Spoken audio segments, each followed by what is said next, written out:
जहां पे मर्जर और परचेज दोनों था। परचेज वाला में कोई प्रॉब्लम है क्या?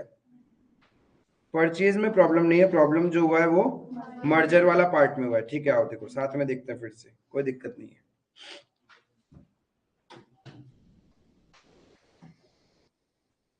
दिक्कत है, अच्छा लगता है मेरे को।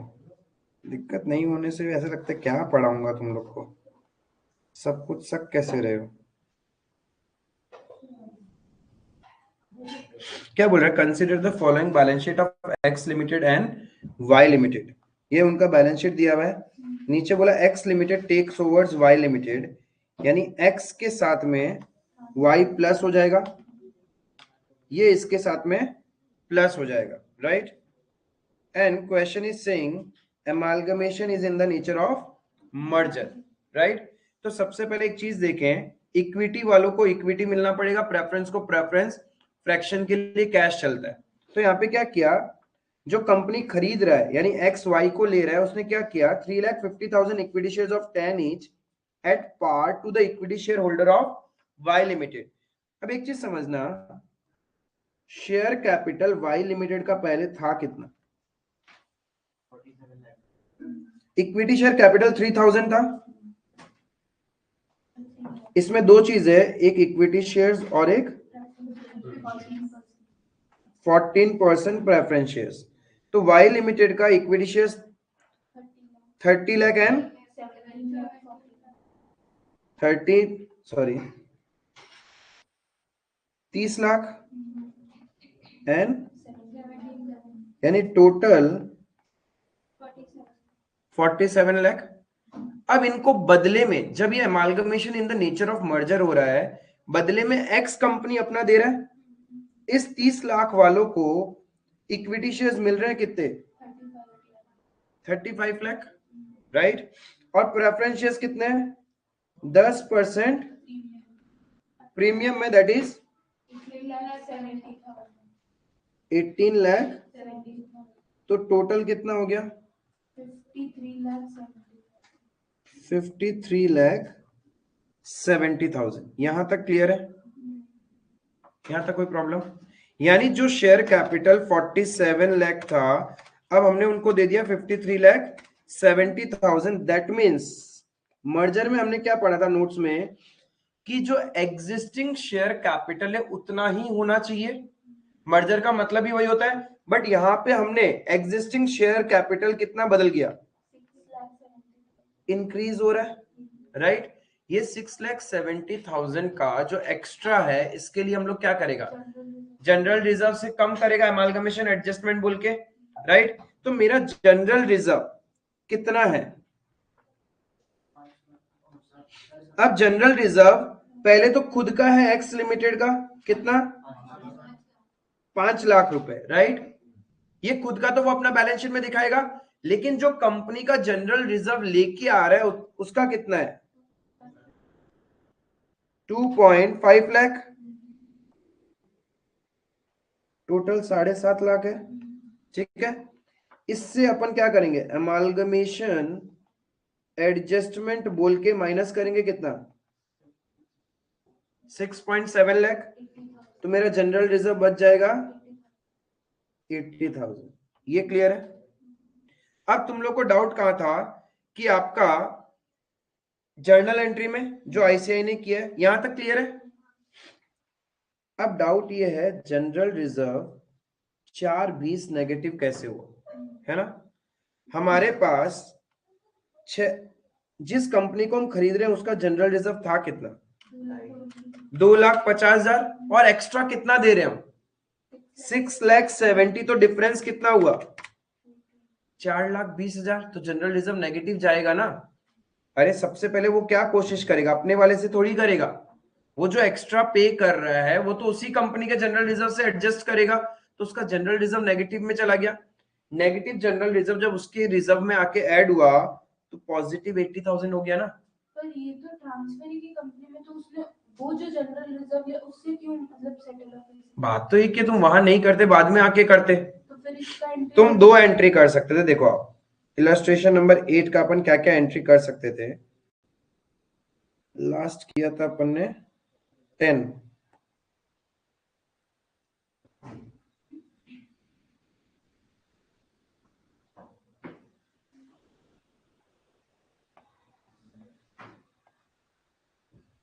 Illustration number 8। ठीक है।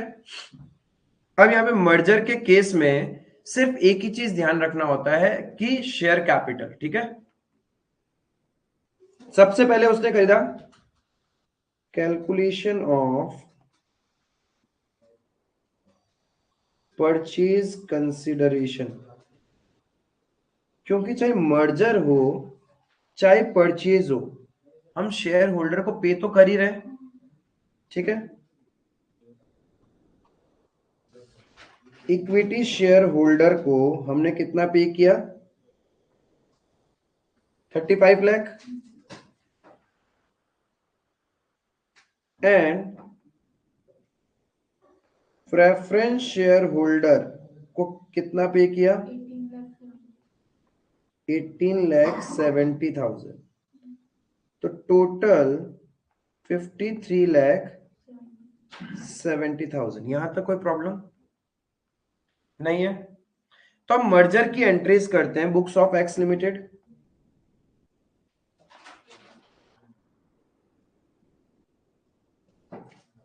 पहला एंट्री कॉमन है,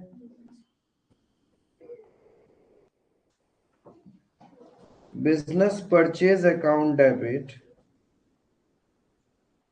to liquidator of Y Limited 53,70,000 being consideration due to the liquidator of Y Limited। Purchase consideration due कर दिया। अब हम उससे क्या क्या लेके आ रहे हैं, सब कुछ बुक वैल्यू पे आएगा। उसकी एसेट्स में क्या क्या है? पीपी का नोट नंबर 4 अलग से दिया हुआ है क्या?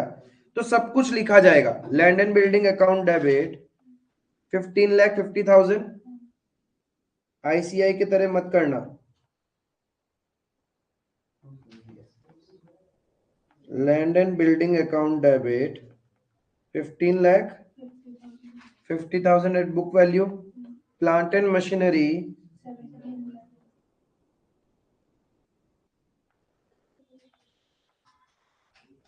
17 लाख। फर्नीचर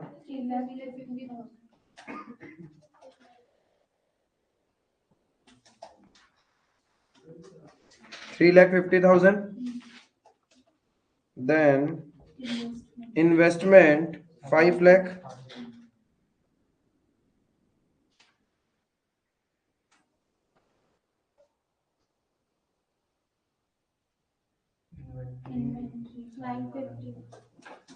ये हो गया, ये हो गया। उसके बाद में इन्वेंट्रीज 9,50,000।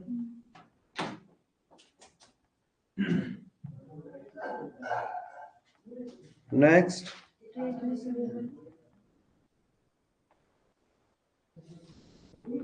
Trade receivables 10,30,000। 5,20,000।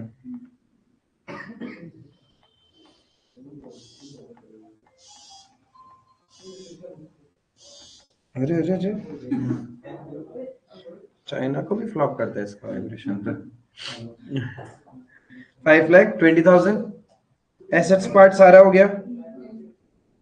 लाइबिलिटीज में note number 3 13% debenture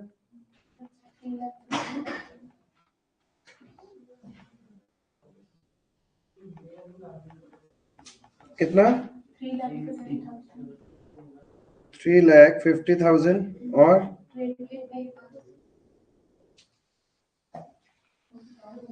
trade payables 350।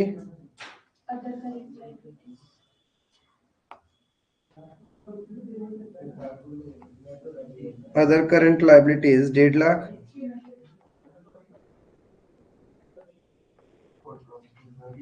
अब जितने भी रिजर्व्स है वो बोलो।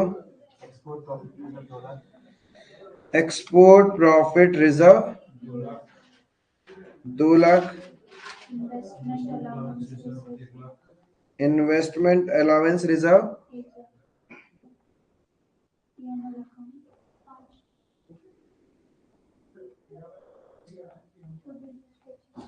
और कुछ नहीं था।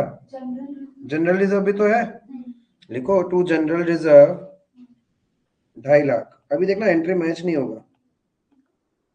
To general reserve 2,50,000। देखो तो एंट्री मैच हो रहा है क्या।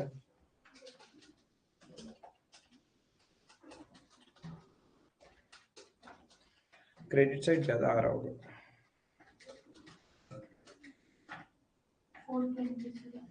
420 से ज्यादा आ रहा है।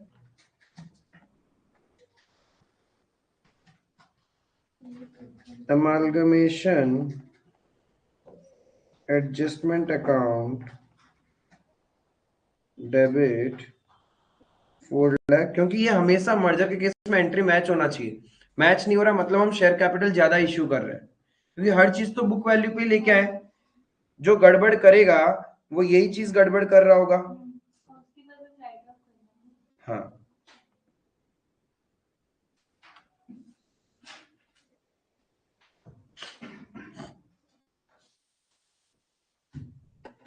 ये ठीक है।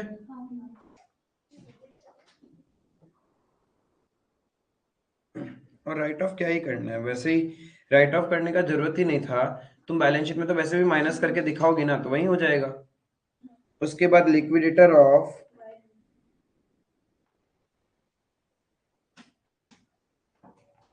Y limited debit 53,70,000 to equity share capital to 15% preference share capital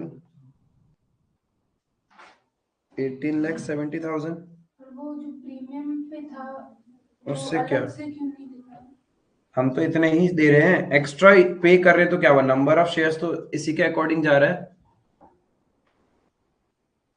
premium तो ट्रांसफरर कंपनी में आता है ना, रियलाइजेशन अकाउंट में। यहाँ तो ये जितना पे कर रहे हैं उतना उसने इश्यू कर दिया।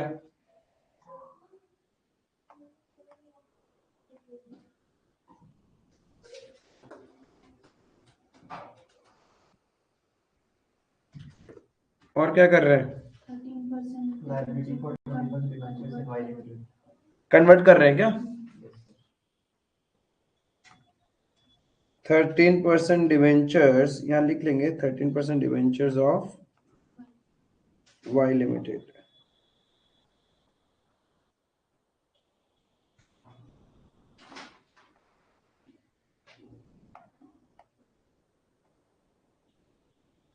Y limited account debit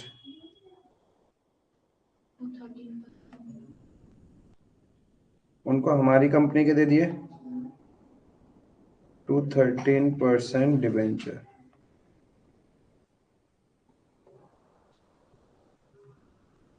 that's it.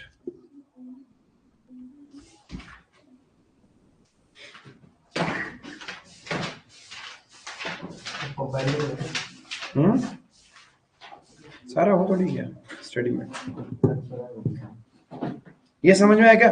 अरे आईसीआई ने क्या किया, उन्होंने इसको सेट ऑफ कर दिया, दिस एंड दिस। तब उन्होंने ऊपर में जनरल रिजर्व डेबिट कर दिया, तो थोड़ा कंफ्यूजिंग लगने लग गया। बाकी बैलेंस शीट में नॉर्मल अमालगमेशन एडजस्टमेंट माइनस कर दोगे जनरल रिजर्व दोनों को ऐड करके। क्लियर है।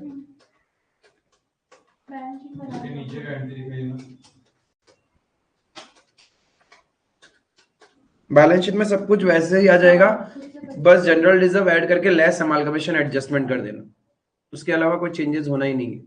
शेयर कैपिटल का वैल्यूज वगैरह तो बदला है।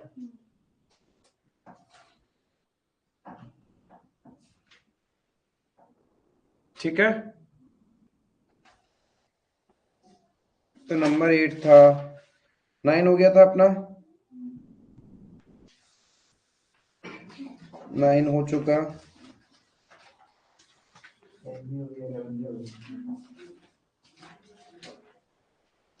10 हो गया,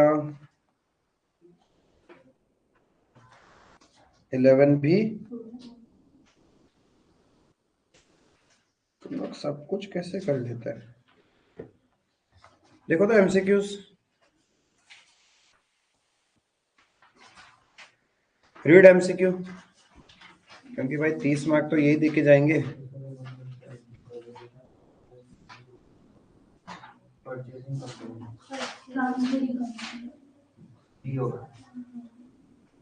है ना, ट्रांसफरिंग कंपनी मतलब परचेजिंग कंपनी।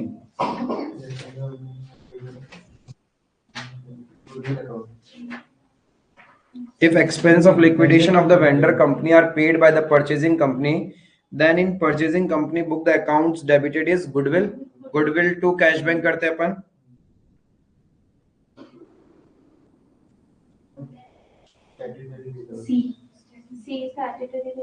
यस, सब आता है, मतलब समझा है थोड़ा बहुत। आज समझ में आया हमको, जब खुद से ऑप्शन बी। नंबर 4 का बी।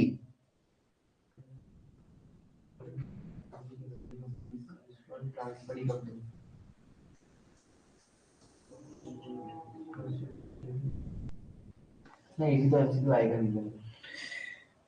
सब कर्म है। पता चल ही जाएगा। बड़ा सारा क्वेश्चन मिलेगा, सॉल्व दिस भाई, पहला वाले नहीं सकते। ऐसा नहीं है, ठीक है, केस बेस्ड आता है एमसीक्यू, उपाय नहीं है, क्योंकि डायरेक्ट नहीं आता। या तो सब सॉल्व हो पता तो जाएगा, चलेगा, लेकिन- मजा तो आएगा जब अपन केस बेस्ड क्वेश्चंस करेंगे after covering the entire syllabus. Because जब तक सिलेबस कवर नहीं होता केस बेस्ड बनता ही नहीं, क्योंकि केस बेस्ड का मतलब है कि एक ही क्वेश्चन में 3-4 चैप्टर का मिक्सड अप होके आएगा। या तो सब सॉल्व हो जाएगा, एक भी नहीं होगा। हाँ, वो वैसे ही होता है, एक फंस जाता है तो फंस ही जाता है उसमें, पर ठीक है, हो जाएगा। हमेशा यही बोलने का, हो जाएगा। ये सब क्लियर है ना, एमसीक्यूज में कोई प्रॉब्लम नहीं है, यानी कंसेप्चुअली अपन ठीक चल रहे हैं। Number 9, practical question number 9। क्यों? अरे नहीं करना है, कितना है प्रैक्टिकल क्वेश्चन? 9, 10, 11, 12 होमवर्क था, कोई दिक्कत? क्योंकि तुम मेरे साथ करोगे तो कभी भी एक्सपर्ट नहीं बनोगे। जब वापस सेल्फ करते हो ना, फंसते हो, फिर तुम खुद अपने रास्ते ढूंढते हो, कभी सॉल्यूशन से ढूंढते हो, कभी अपने किए हुए सॉल्यूशन से ढूंढते हो, फिर तुम्हारा दिमाग स्टेबल हो जाता है। हाँ, अच्छा, इस पॉइंट को ऐसे ही करना होता है, तभी जाके होगा। चलो आओ नंबर 9 देखते हैं फिर। टोटल प्रैक्टिकल क्वेश्चंस कितने हैं अपने पास? 14 तक है ना, 12 और 13 डन है। 13 दिया था, अच्छा 13 हुआ ही नहीं था। अच्छा, नया बुक में है तो करना होगा, नया ऐड हुआ है ना, हमेशा नया जो ऐड होता है उसको कर लेना चाहिए। 14 एक एक्स्ट्रा क्वेश्चन ही तो ऐड हुआ है, ठीक है। हाँ, वो ऐड हो रहे हैं तो ऐड वाले क्वेश्चन इंपॉर्टेंट बन जाते हैं, क्योंकि एक आधा अटेम्प्ट छोड़ के तो कहीं ना कहीं, जैसे पता चला ना, तुमको चिपका के रखना पड़ेगा। The following are the balance sheet of yes limited and no limited as at 31st March X1। ठीक है जी, बैलेंस शीट है, कोई दिक्कत नहीं है हमें उससे। पहले रिक्वायरमेंट पार्ट पढ़ लू क्या? You are asked to pass journal entries in the books of the two companies, oh my God, दोनों कंपनी में, to give effect to the above if the amalgamation is in the nature of merger। oh my god, ठीक है, पहले देखते हैं number of equity share वगैरह क्या issue कर रहे हैं। Yes Limited absorbed No Limited, the members of no limited are to get 1 equity share of yes limited, यानी yes limited is my transferee company whereas no limited is my transferor company। अब No Limited को हम क्या देंगे? 1 equity shares of Yes Limited at premium of ₹2 per share for every 5 equity shares. ठीक है जी, निकालो कितने देंगे?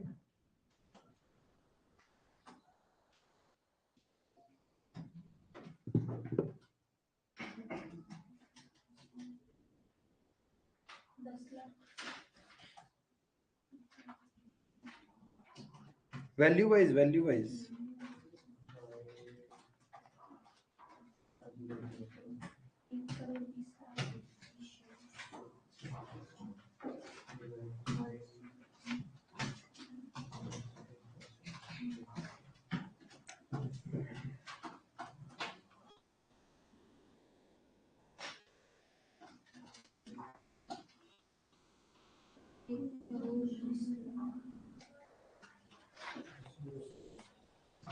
करेक्ट.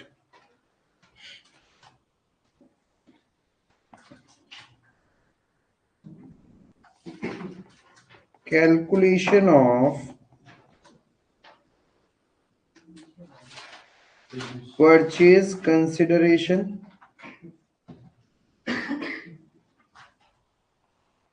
इक्विटी शेयर होल्डर को ही दे रहे हैं अपन of no Limited. No Limited के टोटल इक्विटी शेयर्स कितने हैं? 5 करोड़. रुपीज इन करोड़ है. 5 करोड़ डिवाइडेड बाई 10 मतलब 50 लाख. 50 लाख है. बदले में क्या दे रहे हैं हम? इक्विटी शेयर्स ऑफ 5 के बदले में 1 दे रहे हैं ना. तो 50 लाख डिवाइडेड बाय 5 इंटू 2 कितने रुपए में? क्या चीज? अच्छा सॉरी, इंटू 1. यानी 10 लाख इक्विटी शेयर्स दे रहे हैं 12 रुपए में, मतलब 1.2 करोड़ रुपीस मेरा परचेज कंसिडरेशन हो गया. यहां तक ठीक है. अब देखो हम लोग का एग्जिस्टिंग शेयर कैपिटल कितना था नो लिमिटेड का? 5 करोड़. ठीक है, 5 करोड़ एग्जिस्टिंग था. हम 1.2 करोड़ दे रहे हैं. अब यहां पे देखो क्वेश्चन ने पूछा कि नो लिमिटेड का बुक्स भी बनाओ और यस लिमिटेड का भी बनाओ. अब नो लिमिटेड क्या हो जाएगा? एब्जॉर्ब हो जाएगा, खत्म हो जाएगा. तो नो लिमिटेड तो हमें क्या करना है? पूरा क्लोज करना है. क्लोज करने के लिए क्या करेंगे? अब amalgamation in the nature of merger है, मतलब सारा assets and liabilities at book value जाएगा. यानी सारा एसेट्स एंड लायबिलिटीज आप क्या करोगे? रियलाइजेशन में ट्रांसफर करोगे सबसे पहले. तो नो लिमिटेड के पास क्या क्या एसेट्स है? पीपी है एंड बस एक पीपी दिख रहा है. और करंट एसेट्स है क्या? Non current investment no limited में कहां है? वो तो यस लिमिटेड में है. तो एक पीपी है और एक करंट एसेट्स है, तो उसको रियलाइजेशन अकाउंट में डाल दें. तो सबसे पहले हम बना रहे हैं books of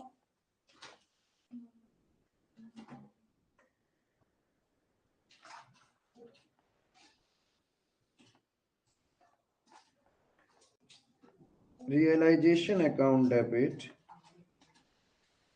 to PPE to current assets. ऊपर लिख देते हैं रुपीज इन करोड़. 30 करोड़ का पीपी है, 34 करोड़ का करंट एसेट्स, तो total 64 crore being assets taken over by yes limited. फिर क्या करेंगे? लाइबिलिटीज. अब गलती क्या होता है एग्जाम में? सुनो मेरी बात, मिस्टेक होता ही होता है, करोगे ही करोगे. आप लोग क्या करते हो? आपका यहाँ पे पीपी कितना दिया हुआ है? ये दिया हुआ है ना, सॉरी ये. आप इस अमाउंट से क्लोज करते हो पीपी अकाउंट. रियलाइजेशन में, रियलाइजेशन में आप कितना डालते हो? ये वैल्यू रियलाइजेशन टू पीपी. लेकिन ये वैल्यू आया कैसे? Depreciation minus gross minus depreciation करने के बाद आया है. जब भी क्वेश्चन इस तरीके से दिखाया है, that means they are maintaining a separate account for depreciation, जिसको हम बोलते हैं प्रोविजन फॉर डेप्रिसिएशन. यानी बुक्स में एसेट कॉस्ट वैल्यू पे ही है, तो हम लोग कॉस्ट वैल्यू में ही क्लोज करते हैं. कॉस्ट वैल्यू से ही क्लोज होगा. ये सेपरेटली एक लाइबिलिटी अकाउंट है जिसको आप लाइबिलिटी समझ के क्लोज करोगे. ये छोटी छोटी मिस्टेक्स होती है, ध्यान रखना. Depreciation provision for depreciation liability है. तो अब जब लाइबिलिटीज क्लोज करेंगे तो प्रोविजन फॉर डेप्रिसिएशन को भी क्लोज कर देंगे.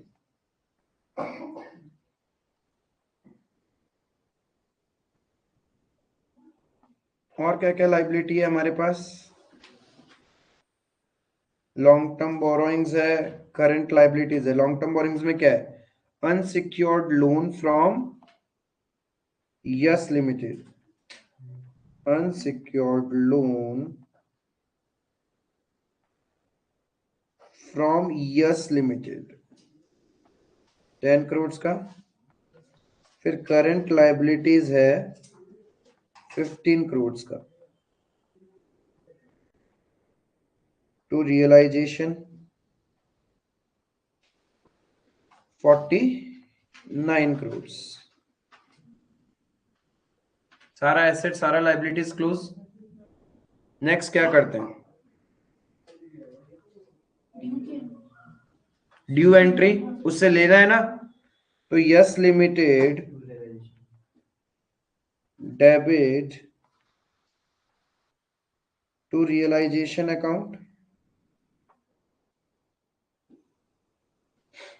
कितना लेना है purchase consideration? 1.2 CR।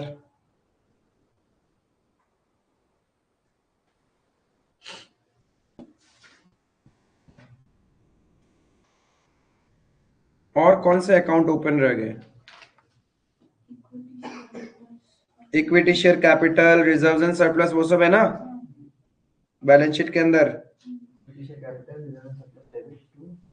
Equity share holder, तो equity share account debit 5 crore, reserves and surplus account debit 10 crore. Ledger बनाते समय दोनों अलग-अलग दिखाना जरूरी है। मतलब शेयर होल्डर अकाउंट का डायरेक्ट लेजर बनाने से होगी। नहीं तो दो बनाते हैं ना लेजर में। इक्विटी शेयर कैपिटल अलग से बनता है और फिर इक्विटी शेयर होल्डर, क्योंकि तुम्हारा जो जो जर्नल होता है उसका पूरा इफेक्ट दिखाना पड़ेगा। होल्डर के साथ में वो कर देना। किसमें? होल्डर में तो जा ही रहा है, लेकिन इक्विटी शेयर कैपिटल अकाउंट में दिखना भी तो चाहिए कि तुमने होल्डर में ट्रांसफर किया है। वो लेजर तो फिर दिखेगा ही नहीं ना, तुम्हारे पास तो डायरेक्ट दिखेगा इक्विटी शेयर होल्डर अकाउंट कि वहां पे कहां से आया है, इक्विटी शेयर कैपिटल से आया है। लेकिन फिर इक्विटी शेयर कैपिटल अकाउंट भी तो एक अलग से लेजर बना ही होगा ना सॉफ्टवेयर में। तुम जितना जर्नल एंट्री करते हो उन सबका लेजर बनता है, वो ऑटोमेटिकली बन जाता है। वो बात अलग है, यहाँ पे तकलीफ होता है क्योंकि आपको मैनुअली बनाना होता है, वरना सॉफ्टवेयर जब आप आगे चल के यूज करेंगे वहां ऑटोमेटिकली एक जर्नल पास करोगे तो डेबिट क्रेडिट का सारा लेजर्स बन ही रहे ऑटोमेटिकली, तो बनेगा ही। रियलाइजेशन का प्रॉफिट लॉस क्या है?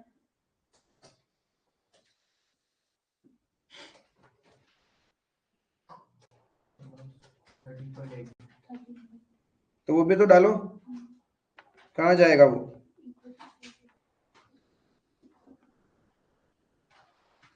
ये वाला एंट्री को ऊपर वाला इधर क्लब कर सकते हैं। कर सकते हैं, लेकिन वो ये थोड़ा सा वैल्यूज बाद में रिवीजन में कंफ्यूज हो जाता है। तो आपका उधर 30.8 आ जाएगा, इक्विटी शेयर होल्डर्स आपका कम हो जाएगा। 2.2 आ जाएगा। हाँ कम हो जाएगा।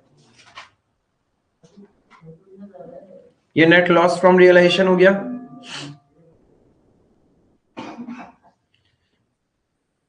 आपने यस लिमिटेड को डेटर बनाया तो उससे बदले में लो तो सही,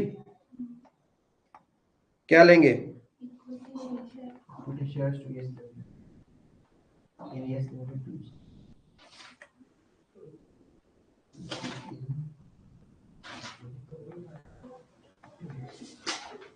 1.2 CR।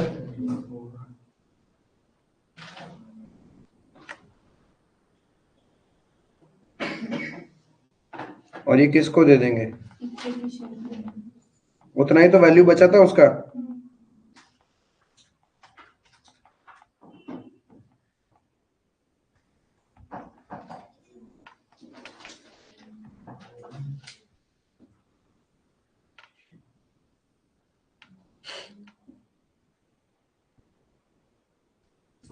जो नॉर्मल जैसे क्लोज करते हैं वैसे ही क्लोज किया बुक्स को।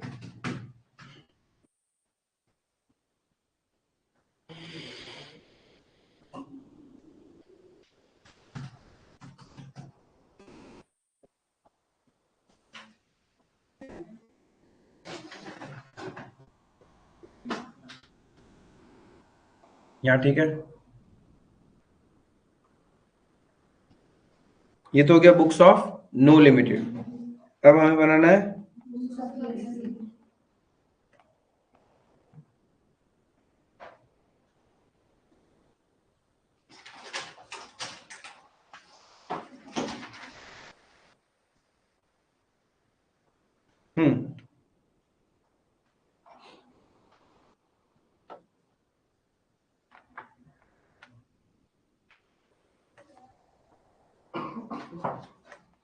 business purchase account debit to liquidator of no limited. Next करें। इसका सेकंड एंट्री में डाउट नहीं है। अभी जब एसेट्स एंड लायबिलिटीज इसका लेके आएंगे तो एंट्री मैच थोड़ी ना हो रहा होगा। सीआर में डाल देगा। हम्म सीआर में डाल देगा। अब कैपिटल रिजर्व में नहीं जाता, वो उसका नॉर्मल पीएनएल में जाता है। यही था एक सीखने लायक। ठीक है, तो जहां अपन ने नोट्स लिखा था ये एंट्री लिखा दूं, फिर मैं वहां नोट्स में ऐड भी करवा दूंगा। ये हो गया। अब क्या क्या लेके आ रहे हैं? सब कुछ बुक वैल्यू पे आएगा। बजट में पीएल में जाता है। पीपी कितना? ठीक है। अब ये देखो, वहां क्लोज करना जरूरी था, लेकिन यहां पे तो वो नेट 6 करोड़ का ही लेके आ रहे हैं ना। अरे उसका नो लिमिटेड का बुक्स में 2 अकाउंट थे, दोनों अकाउंट क्लोज करके दिखाना था, इसलिए हमने अलग अलग डेबिट क्रेडिट किया। But net book value of PP कितना है? जो नया कंपनी में जाएगा तो 6 ही आएगा ना, तो वो आप डायरेक्ट 6 लिख सकते हो। वहां इसलिए किया, वरना वहां एक अकाउंट ओपन रह जाता। यदि आपको जर्नल पूछा है और आप डेबिट क्रेडिट में दिखाओगे ही नहीं, तो आपका एक लेजर ओपन रह जाएगा बैलेंस शीट के अंदर में। इसलिए वो वैसे किया था। नेट तो 6 करोड़ का ही पीपी आ रहा है, और क्या आ रहा है? कितने का? और क्या आ रहा है?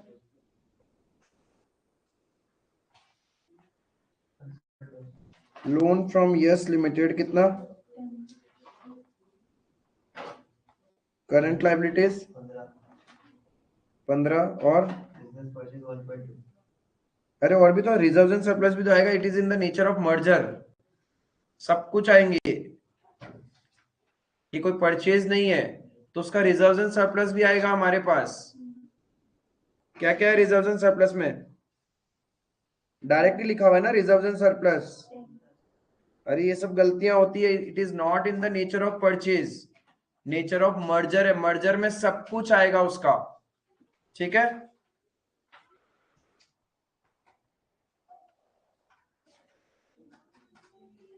टू बिजनेस परचेज, देखना एंट्री मैच नहीं हो रहा होगा। 3.8 क्यों नहीं हो रहा पता है? नो लिमिटेड का शेयर कैपिटल कितना था और हमने इशू कितना किया? कम इशू कर रहे हैं ना। कितना कम है? 3.8 जब हम ज्यादा इशू करते हैं तो क्या होता है? एमालगमेशन एडजस्टमेंट आता है, वो जनरल रिजर्व से एडजस्ट होता है। जब कम इशू करते हो इन द नेचर ऑफ मर्जर, तो आप एक तरह से प्रॉफिट ही है, डायरेक्टली चला जाएगा पीएनएल अकाउंट।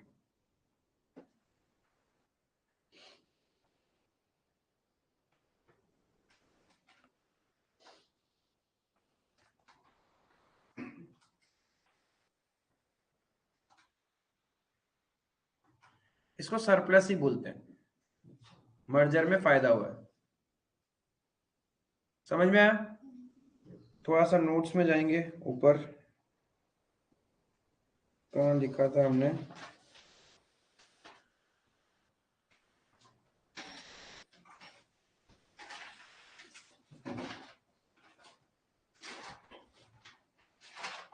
डिस्टिंग्विश में लिखा था ना, यहाँ पे लिखा था, यहाँ। इन केस ऑफ मर्जर क्या लिखो?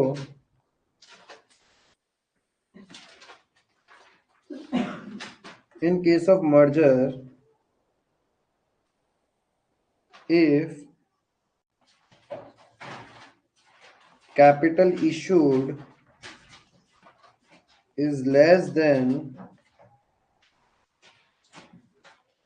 existing capital,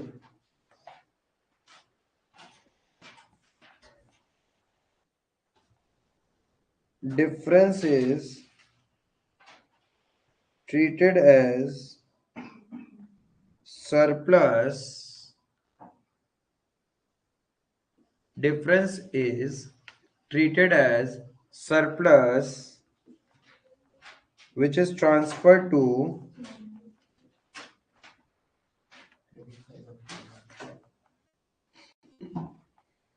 profit and loss account.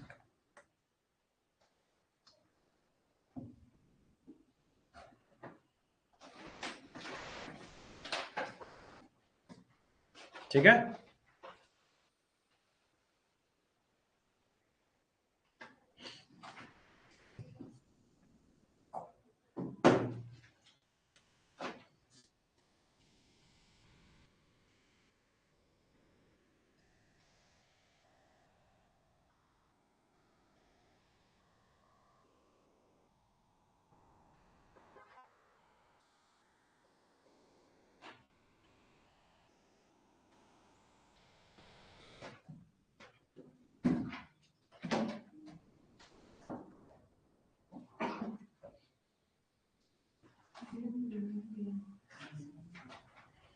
Clear है?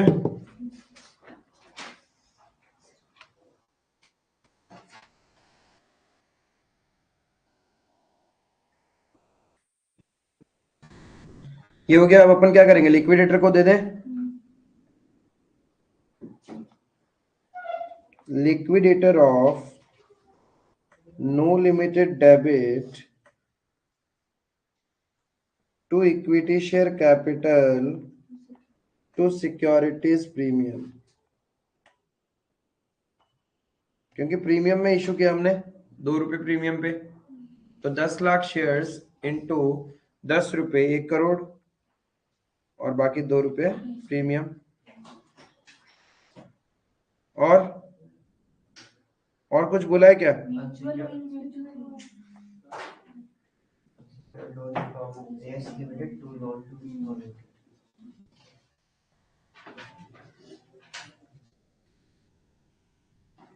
यस और नो का आपस में ही है ना, कैंसिल कर दो। Loan from Yes limited debit to loan to Yes Limited या loan to No limited.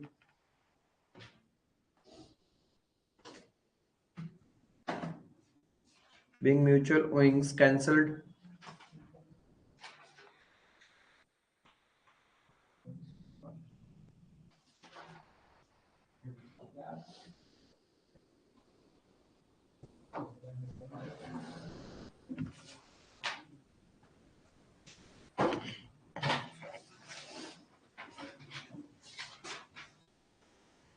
Clear है ये?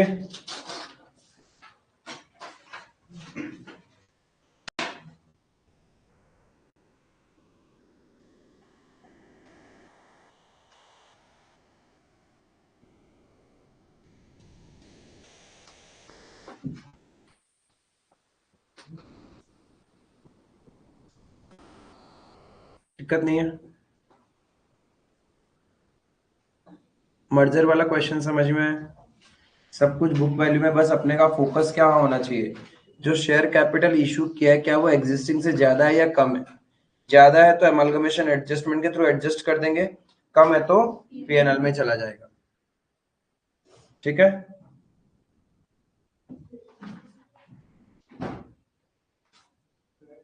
Information from balance sheet of X limited as at 31 March x1 दिया हुआ है। ठीक है। Y limited agreed to absorb X limited on the following terms. Y limited would take over all the assets except bank balance. अब तो bargaining हो गई, तो यानी amalgamation in the nature of purchase हो गया ये। ठीक है जी, परचेज है तो सबसे पहले हमें क्या चाहिए, परचेज कंसिडरेशन चाहिए, है ना। आगे देखते क्या बोल रहा है।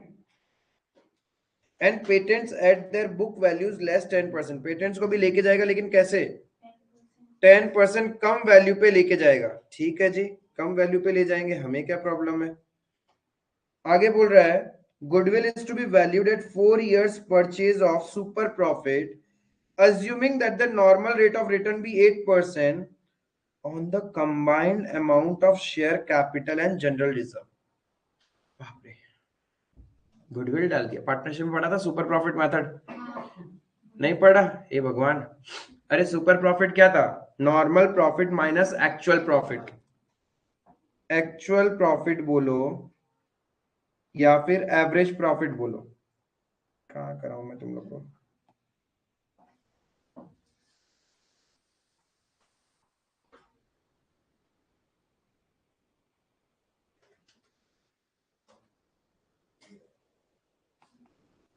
सुपर प्रॉफिट का मतलब था, और यहाँ पे तो क्वेश्चन में लिख रखा है कैसे निकालना है super profit. Goodwill is to be valued at 4-year purchase of super profit assuming NRR be 8%, यानी नॉर्मल प्रॉफिट चाहिए हमें। देखो सुपर प्रॉफिट होता है एक्चुअल प्रॉफिट, समटाइम्स हम एक्चुअल प्रॉफिट को एवरेज प्रॉफिट भी बोलते हैं। यदि प्रीवियस कुछ ईयर्स का प्रॉफिट दिया तो उसका एवरेज जो करोगे वही एक्चुअल होता है, माइनस नॉर्मल प्रॉफिट, ये होता है सुपर प्रॉफिट। ठीक है, तो इस क्वेश्चन के अंदर में अपन को गुडविल भी कैलकुलेट करना है। गुडविल निकालने के लिए कुछ कुछ कहानी बोला है, निकाल देंगे, कोई प्रॉब्लम नहीं है। आगे देखो क्या बोल रहा है, Y limited is to take over trade payables at book value, यानी क्रेडिटर को तो किस वैल्यू पे लेके जाएगा, यानी ये जितना है उसी पे लेके जाएगा। देन क्या नहीं लेके जाएगा, बैंक बैलेंस नहीं लेके जाएगा। ये एक्स लिमिटेड का बैलेंस शीट है, बैंक बैलेंस नहीं लेके जाएगा। पेटेंट्स को किस वैल्यू पे लेके जाएगा, 10% लेस पे, यानी 58,500 पे लेके जा रहा है। Purchase consideration is to be paid in cash to the extent of ₹3 lakh and the balance in fully paid up equity shares of 100 each at ₹125 per share। यानी बोल रहे जो भी आपका परचेज कंसिडरेशन होगा उसमें से 3 लाख तो हम कैश देंगे, बाकी बचे हुए अमाउंट के लिए हम लोग हमारी कंपनी के शेयर्स इश्यू करेंगे एट द रेट ₹125 ईच। तो परचेज कंसिडरेशन नहीं पता अभी तक, देख लेते हैं आगे होगा। एवरेज प्रॉफिट इज 62,200, ये क्यों दिया होगा, गुडविल के लिए, क्योंकि गुडविल निकालने के लिए हमें सुपर प्रॉफिट चाहिए। और सुपर प्रॉफिट कैसे निकलेगा, एवरेज और actual profit minus normal profit. ठीक है, क्वेश्चन में एवरेज प्रॉफिट दे दिया, क्या हम लोग नॉर्मल प्रॉफिट निकाल सकते हैं क्या, क्या हम नॉर्मल प्रॉफिट निकाल सकते हैं क्या? अरे क्वेश्चन में नॉर्मल प्रॉफिट निकालने का तरीका बता ही रखा है।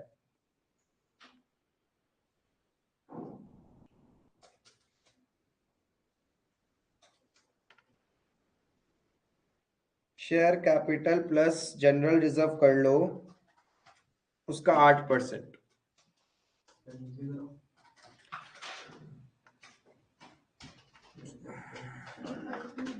4 लाख प्लस 40,000, उसका 8%।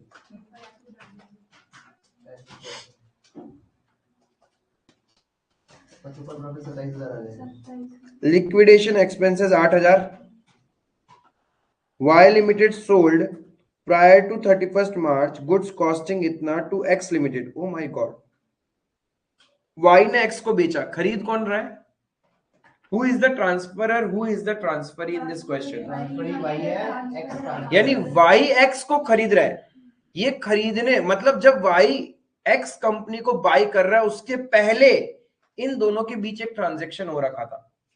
क्या हो रखा था, वाई ने एक्स को गुड्स बेचा था, राइट, यही तो बोल रहे हैं। 60,000 का, 60,000 का गुड्स बेचा था फॉर 80,000, यानी 60,000 का गुड्स वाई ने एक्स को सेल किया 80,000 में प्रॉफिट लगा के। तो वाई के बुक्स में 20,000 का प्रॉफिट है और एक्स के बुक में ये स्टॉक बन गया। 50,000 worth of goods are still in inventory of X limited. इसमें से 80,000 के गुड्स में से 30,000 का गुड्स एक्स ने बेच दिया, बाकी 50,000 आज भी उसके स्टॉक में। तो जब वाई लिमिटेड एक्स को खरीद रहा है तब वो 50,000 का गुड्स भी वाई के पास आ गया ना, लेकिन उस 50,000 में तो प्रॉफिट भी है और उसका खुद का ही है, तो अनरियलाइज प्रॉफिट निकालना पड़ेगा। क्लियर है, तो बताओ अनरियलाइज प्रॉफिट कितना होगा।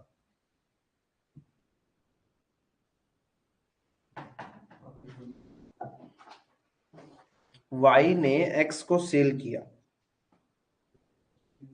60,000 का चीज 80,000 में सेल किया था। अब इसमें से इसके स्टॉक में सिर्फ 50,000 बचा है, तो जब वाई लिमिटेड खरीद लेगा तो ये 50,000 का स्टॉक भी तो वाई में चला जाएगा, लेकिन ये सेलिंग प्राइस है ना, तो इसमें प्रॉफिट कैसे हुआ, यूनिटरी मेथड से भी निकाल सकते हो।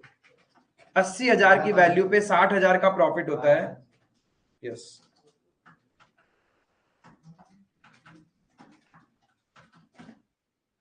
समझ में आया क्या? 12,500। अरे 80,000 टोटल वैल्यू में प्रॉफिट था 20,000, तो 50,000 वाली वैल्यू के गुड्स पे कितना होगा? 20/80 इंटू 50,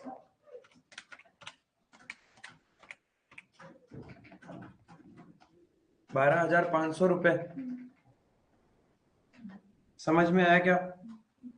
अरे 60,000 का गुड्स 80,000 में बेचा तो 20,000 का प्रॉफिट, यानी 80,000 के गुड्स में 20,000 का प्रॉफिट है, तो 50,000 वाली वैल्यू के गुड्स में कितना प्रॉफिट होगा? 12,500 यूनिटरी मेथड। ठीक है, तो 12,500 का अनरियलाइज प्रॉफिट किसके बुक्स में होगा? वाई के बुक्स में। और जब वो स्टॉक लाएगा तो अपने बुक्स में एक एंट्री पास कर देगा, क्या? PNL to stock 12,500। क्लियर है? लास्ट पॉइंट बोला, trade payables of X limited include 20,000 still due to Y limited. ये क्या हो गया? Mutual owings. ठीक है, और तो कुछ है ही नहीं।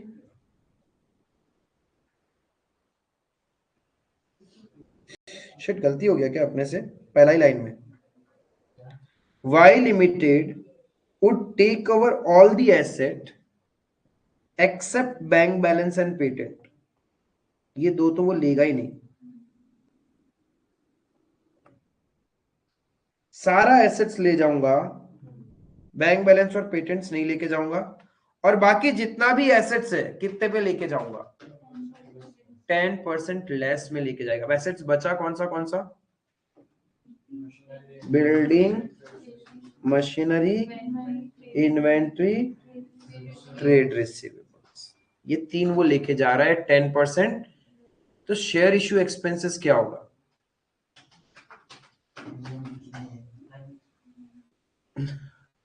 कंपनी के लिए share issue expense is a fictitious asset.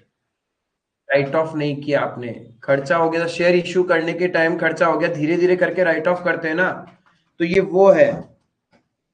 हो सकता है एक्स लिमिटेड ने जब अपने शेयर्स इशू किए थे तब मोटा खर्चा किया था, बट उसको उस साल राइट ऑफ नहीं करके धीरे धीरे राइट ऑफ करे, जस्ट लाइक प्रिलिमिनरी एक्सपेंसेस होता है ना, हम बुक से थोड़ा थोड़ा करके राइट ऑफ करते हैं तो वो हमारे बैलेंस शीट में पड़ा रहता है, तो ये तो वो वैल्यू है, ये थोड़ी वो लेके जाएगा, ये तो एक्स लिमिटेड के रिजर्व्स एंड सरप्लस से हट जाएगा, वो एक्स लिमिटेड हटा देगा।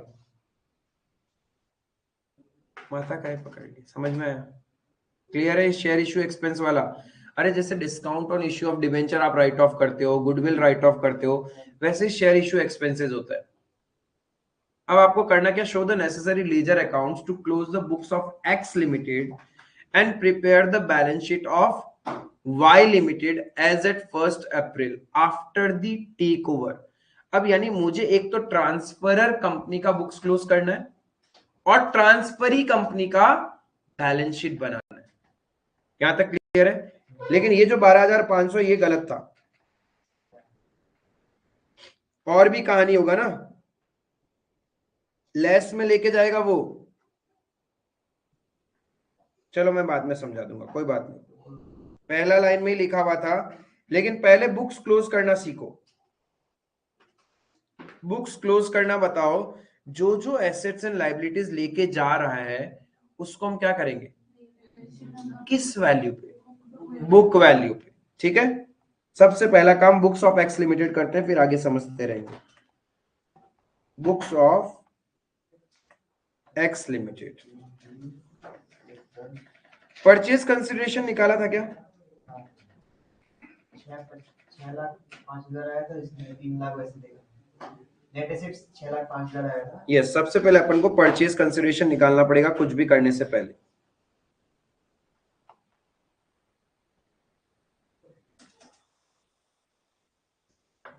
यहां मेरा नॉर्मल प्रॉफिट कितना आ रहा है? नॉर्मल प्रॉफिट कैसे निकालेंगे? क्वेश्चन में ही बोल दिया था, capital plus general reserve. Capital कितना है? 4,00,000, जनरल रिजर्व तो 4,40,000 का 8%। एवरेज प्रॉफिट कितना है?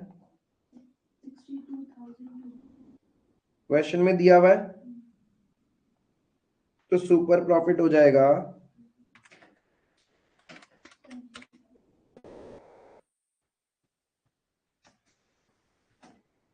गुडविल कितना 5 years था क्या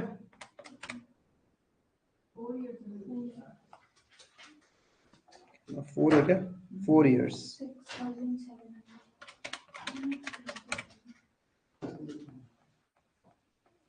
1,08,000 गुडविल का वैल्यू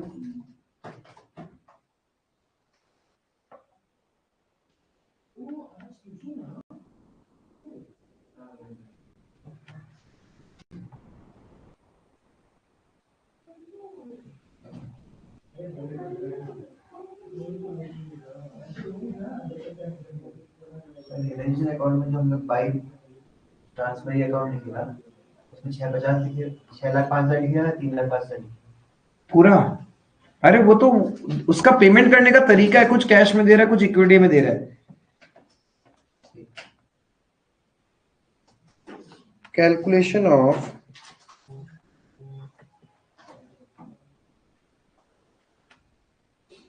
परचेज कंसिडरेशन अब कुछ तरीका नहीं पता तो नेट एसेट्स क्या क्या लेके जा रहा है वो बिल्डिंग मशीनरी इन्वेंट्री सबको 10% कम कर देना बिल्डिंग किस वैल्यू पे 170 minus 10% 1,53,000 machinery 320 minus 10% 288 inventory 1,10,000 minus 10% 99 trade receivables 1,30,000 minus 10% 1,17,000 question ही बोला है एग्रीड वैल्यू पे निकालते हैं परचेज कंसिडरेशन और क्या क्या है ट्रेड पेबल्स 1,60,000 रहेगा ये तो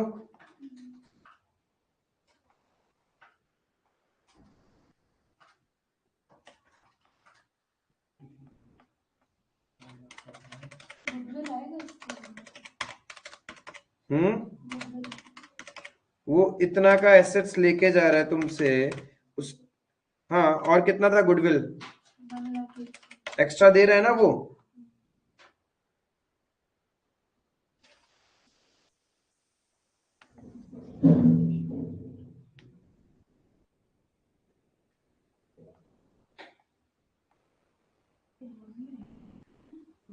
कौन सा ओ लोन 10% डिवेंचर्स ये भी तो थे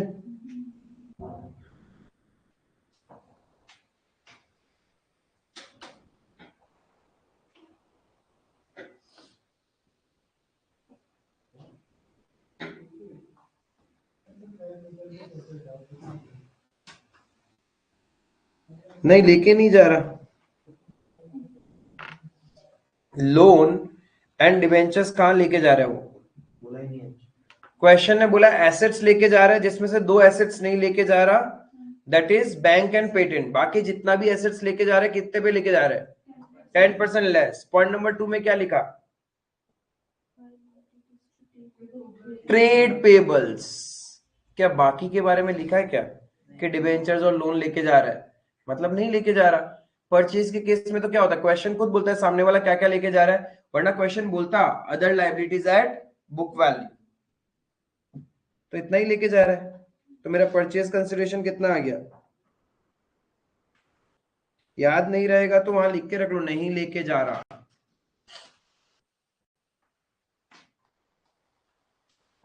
यहां तक ठीक है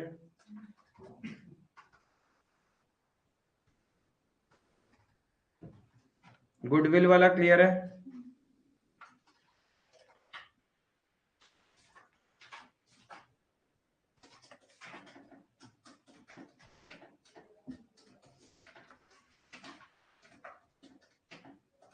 ज्वाइन कर लेना रे एक बार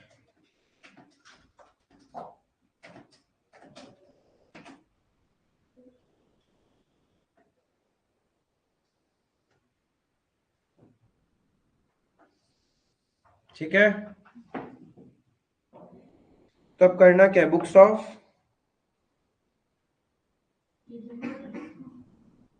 नीचे क्लोज करना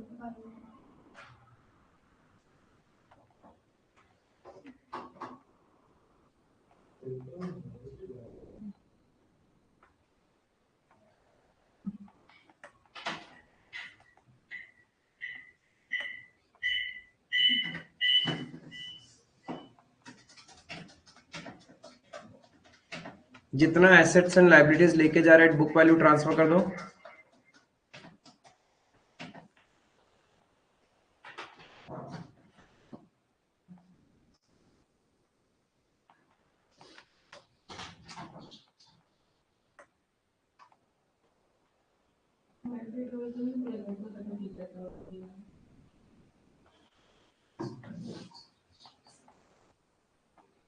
बिल्डिंग मशीनरी इन्वेंट्री, ठीक है, और क्या क्या लेके जा रहे हैं, ट्रेड रिसीवेबल्स, अरे गुडविल तो बुक्स में था ही नहीं, बैंक में जो पैसा बचेगा वो क्या करेगा? इक्विटी शेयर होल्डर को दे देगा तो और किसको देगा, ट्रेड रिसीवेबल्स, और क्या लेके जा रहा है, ट्रेड पेबल्स 1,60,000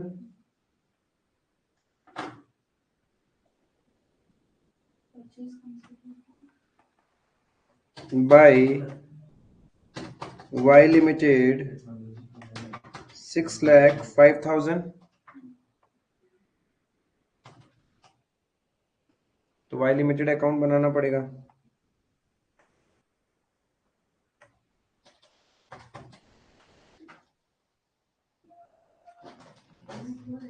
टू रियलाइजेशन 6,05,000,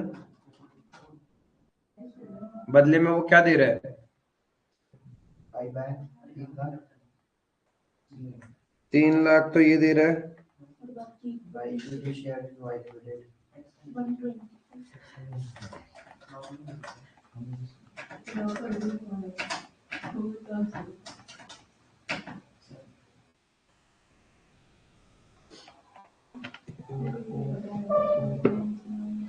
यहाँ तक क्लियर है, कोई प्रॉब्लम नहीं है।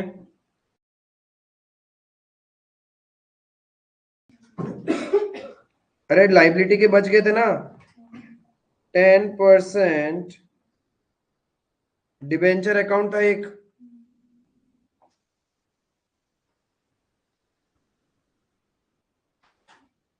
कितना बैलेंस है, क्या करेंगे इसका, पे ऑफ कर देंगे,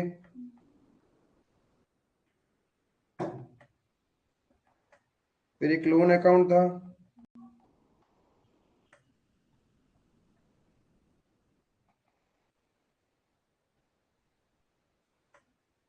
लोन का वैल्यू 80,000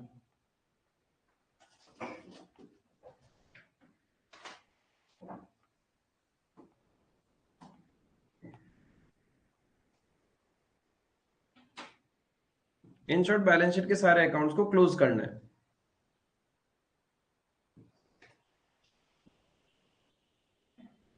एक बैंक अकाउंट,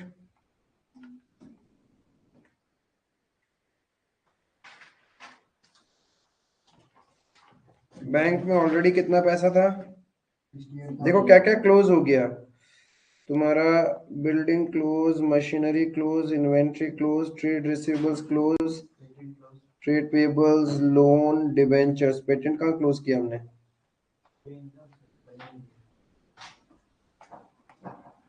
रियलाइजेशन में चला जाएगा। बैंक 68, इसको क्लोज कर दिया, 68,000 इतना था, फिर और आया हमारे पास कहाँ से, वाई लिमिटेड से वाई लिमिटेड से 3 लाख रुपए आया, फिर हमने पे कर दिया by 10% debenture 2 lakh 2 lakh, by loan 80,000 80,000, यहाँ तक अभी तक तो इतना ही किया हमने, इक्विटी एक्सपेंस अभी तक तो यही किया है, बैलेंस शीट के बाद नीचे तो दिखा ही नहीं, यहाँ तक ठीक है।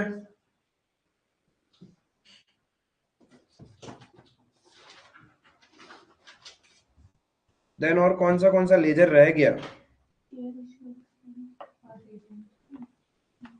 और equity share issue expense account to balance brought down कितना? 17,000 लास्ट में जब कुछ कहीं नहीं जा रहा तो वो कहाँ जाएगा? इक्विटी शेयर होल्डर के पास, वही बियर करेंगे।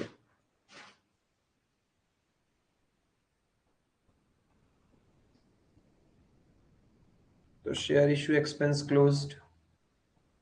बैंक अभी तक पूरा क्लोज नहीं हुआ है।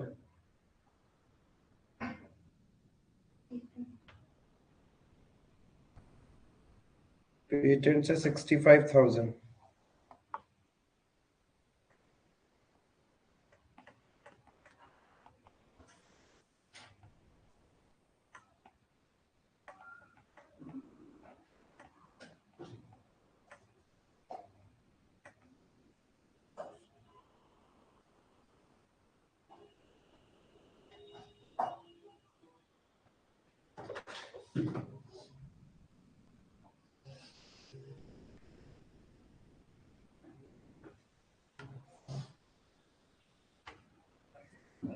हम्म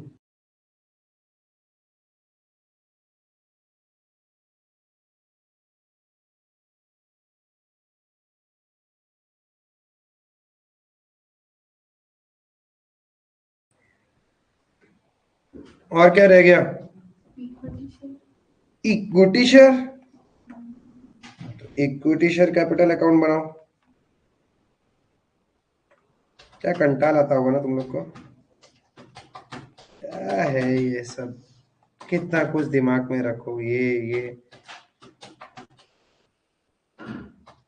थोड़ा सा सेल्फ प्रैक्टिस करोगे तो आइडिया लगने लगेगा। अच्छा कुछ नहीं, बैलेंस शीट के सारे अकाउंट को क्लोज कर देना। यहीं जनरल रिजर्व ट्रांसफर कर दें। बाय जनरल रिजर्व कितना था? 40,000।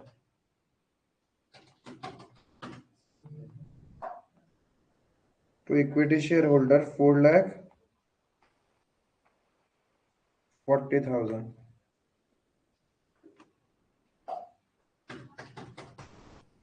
देखना क्वेश्चन में जितनी चीजें थी वो सारी क्लोज हो चुकी होगी, सिर्फ बैंक ओपन है और इक्विटी शेयर होल्डर ओपन है।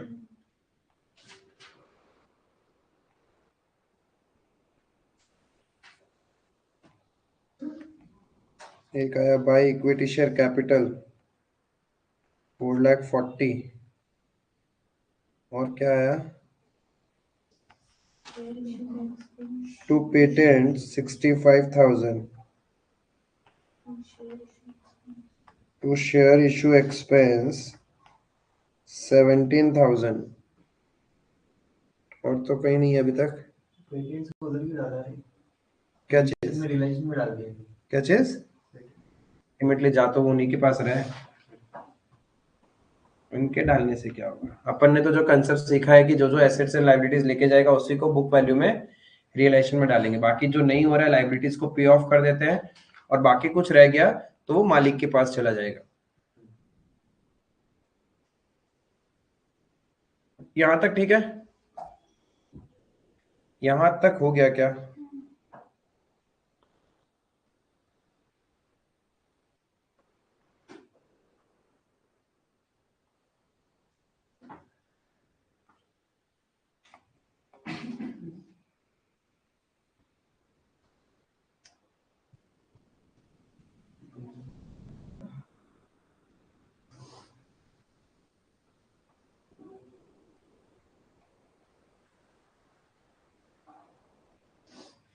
अब देखो क्वेश्चन में नीचे कुछ और भी लिखा हुआ है क्या?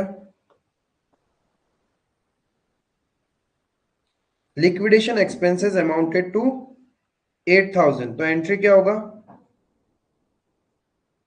रियलाइज बोल रहा है क्या ट्रांसफर ही कंपनी देगा? नॉर्मल है ये। तो रियलाइजेशन टू बैंक, तो बैंक में अपन लिखेंगे बाय रियलाइजेशन कितना खर्चा, और रियलाइजेशन में क्या लिखेंगे? To bank 8,000। सारा एंट्रीज हो गया, रियलाइजेशन मैच हो रहा है क्या? और तो कुछ बचा ही नहीं है ट्रांसफरर कंपनी का। देखो रियलाइजेशन मैच है क्या?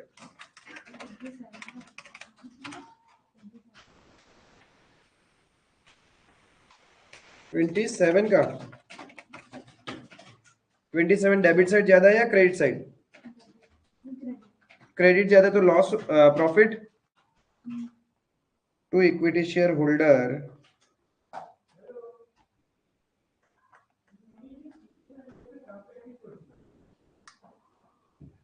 $27,000। जो भी प्रॉफिट लॉस रियलाइजेशन का होगा वो किसके पास जाएगा? Equity share holder.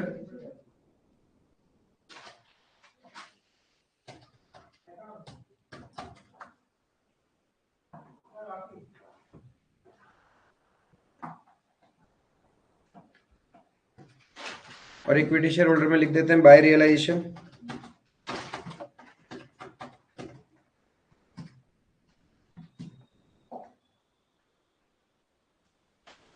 $27,000।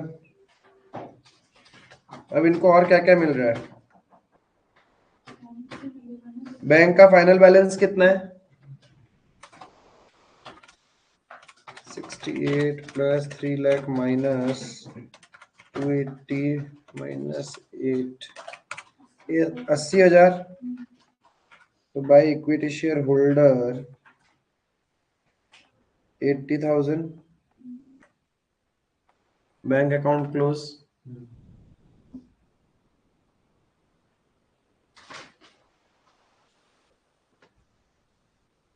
इधर to bank 80,000 to equity shares in Y Limited 3,05,000 ही आना चाहिए। इफ नहीं है तो गलत किया है, ये ऑटोमेटिकली मैच होना चाहिए।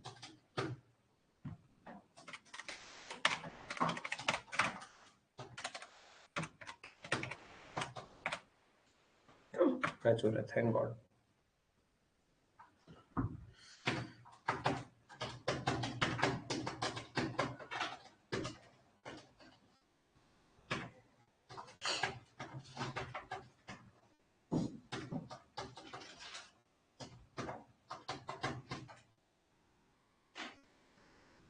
ये कुछ उन लोग किसी शेयर होल्डर को 80,000 दिए। Bank balance, final bank balance जो बचा। और बैंक बैलेंस का बैलेंस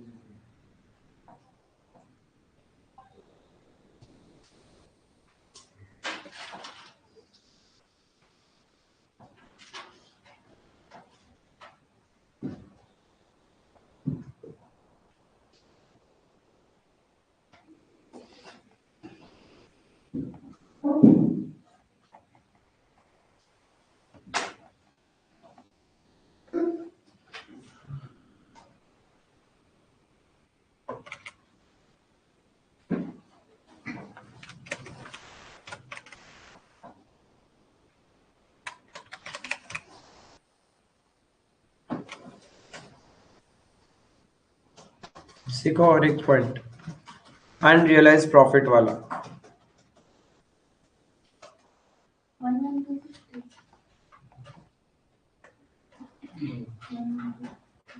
नहीं नहीं, देखो अनरियलाइज प्रॉफिट हमने क्या निकाला? Inventory of X sold by Y कितना है? 50,000 है। तो उस पर प्रॉफिट निकालना है 50,000 का। उस पे हमने अनरियलाइज प्रॉफिट निकाला था 12,500। 80,000 का गुड्स में प्रॉफिट हो रहा था 20,000, राइट?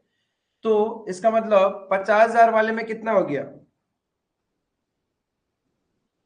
80,000 का गुड्स पे 20,000 का प्रॉफिट था, तो 50,000 का गुड्स पे ये आ रहा है।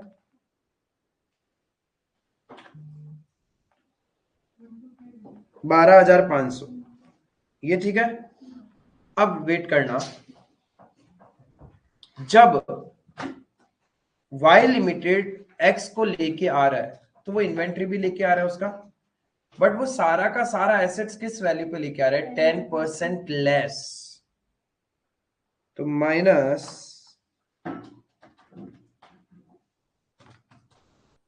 10% less in book value, that is 50,000 का 5%,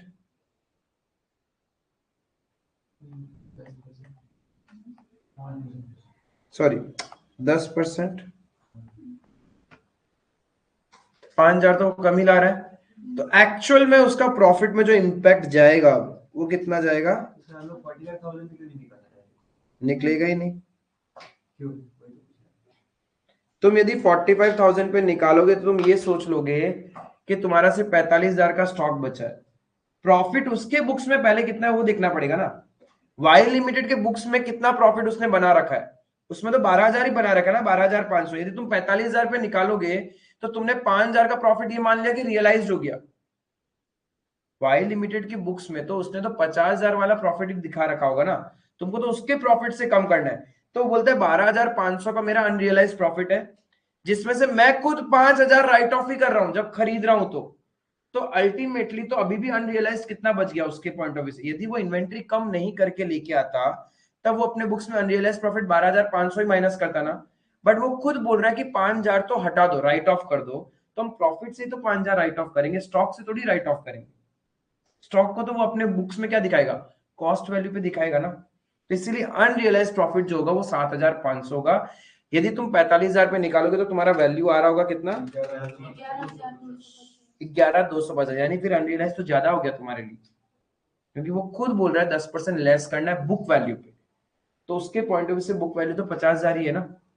तो जो क्या चीज उसको प्रॉफिट कमाया नहीं ना, वो उसने इन्वेंट्री का वैल्यू कम किया। याद है ब्रांच में हम लोग पढ़ते थे मार्कअप मार्कडाउन कंसेप्ट। तो प्रॉफिट एलिमेंट से तो होता था, डिस्काउंट जो भी लगता है वो कहां से लगता है?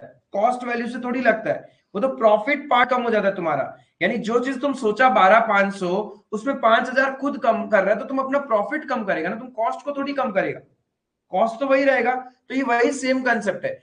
कभी भी आपका जब इन्वेंट्री की चीजों में डिस्काउंट लगता है ना तो वो प्रॉफिट पार्ट पे लगता है, cost as it is same रहेगा। इसलिए यहां पे अनरियलाइज प्रॉफिट हमने प्रॉफिट पार्ट से कम किया। ठीक है, तो ये एक सीखने लायक था, इसको स्टार मार के आप रखना। इसको प्रैक्टिस करोगे दिमाग में सेट हो जाएगा।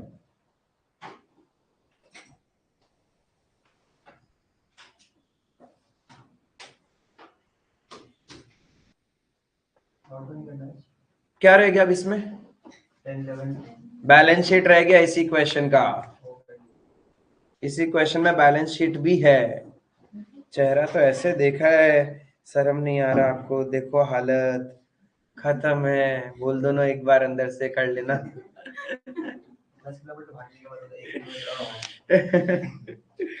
ठीक है, that will be your task कि आप ये बैलेंस शीट बनाओगे। फिर रिमेनिंग कुछ भी स्टडी मैट का ही आप लोग। अच्छा ठीक है, स्टडी मैट तो क्या ही कॉप अप करोगे, टेस्ट है ना अपना नेक्स्ट। तो एक दिन ब्रेक लेके पहले टेस्ट का प्रिपरेशन कर लो। ठीक है, नहीं टेस्ट का प्रिपरेशन करो, अच्छे से थोरोली पढ़ के आओ, उन तीनों चैप्टर को रिवाइज करो। इन्वेस्टमेंट AS13, अरे कम interest, interest, fixed income bearing, variable income bearing. हाँ, तो ये 3 चैप्टर। ठीक है, कोई दिक्कत नहीं, 2 क्लास एक्स्ट्रा पढ़ेंगे उसका प्रॉब्लम नहीं, लेकिन जितना पढ़ा वो तो आना चाहिए। सिर्फ ये क्वेश्चन रहेगा। ठीक है, और टेस्ट होने के बाद संडे आपको टाइम मिलेगा। आपके लिए संडे होता नहीं है, तो मेक श्योर कि कुछ क्वेश्चन जो बचे हुए प्रैक्टिस कर सको तो ठीक है, वरना फिर अननेसेसरी एक्स्ट्रा क्लास लगेगा। देख लेना स्टेमिना उस दिन बचेगा क्या, ऑलरेडी आपकी 2 क्लासेस है, टेस्ट भी है। ठीक है, that's all for today, thank you.